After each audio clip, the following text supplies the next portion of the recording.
haddii aad dhex tibaahdo baraha bulshada Soomaalida waxaad la kulmaysaa dad waalan oo la qumanaysiiyay iyo qof quman oo la waalay.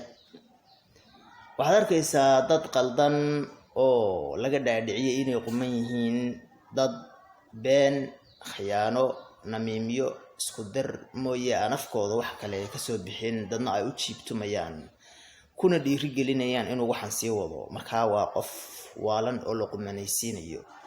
waxaad arkaysaa qof quman oo wanaag ka sheekaynaya ama qabanaya, laakiin lagu orinayo oo loo tusinayo waxan uu wado inuu yahay wax xun. sidaa daraadeed waxaad arkaysaa dad badan oo shoog ka qaaday sidii qof walba oo su'aal soo weydiiyay isulah ayaan qanci oo u jawaab.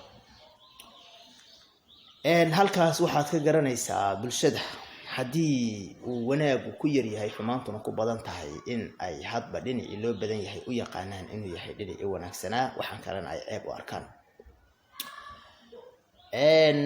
waxa la yiri hadda ka hor ayaa hooyo Soomaaliyeed lagu yiri wiilashaadu waa imisa, markaasay tiri waa 4 iyo mid wadaad ah. dabcan wadaadnimadu waxay halkaa ka ahayd mid aan aad qiimo badan u lahayn. bulshada inteeda kale ayaan wadaadahay. wadaadku wuxuu ahaa farkubaadid goob, markaas wuxuu iska wax yar oo gooni loo liido. hase ahaatee wanaagu mar walba asagoo may guushu raacdaa.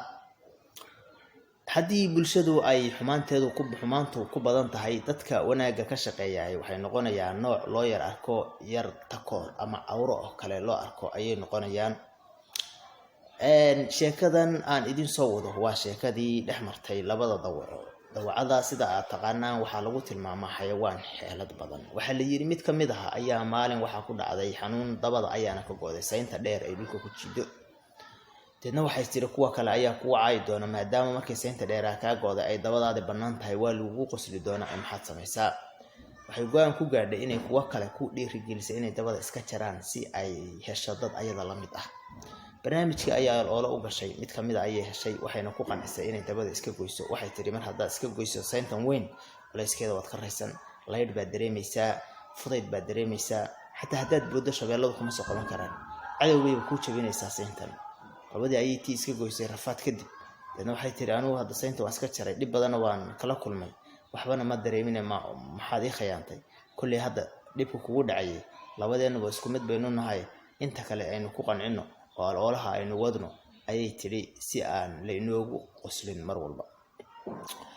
inshaAllah waxaa laga yaabaa inaad aragto dad ayaga ay xaaladdu ku xumaatay balse doonaya in ay helaan dad ayaga la mid ah. baraha bulshadaad ku arkaysaa, meel walba ayaad ku arkaysaa. haddaba caqligaaga isticmaal, adigu ku soco maankaaga, ha noqonin qof adeegsada maan aan fayoobeyn. haddaad maan adeegsanaysana maan fayow adeegso oo uga dayo. وبسلام محمد شيخ iyo barnaamijkeennii dhuuxa murtida iyo dhismaha nolosha.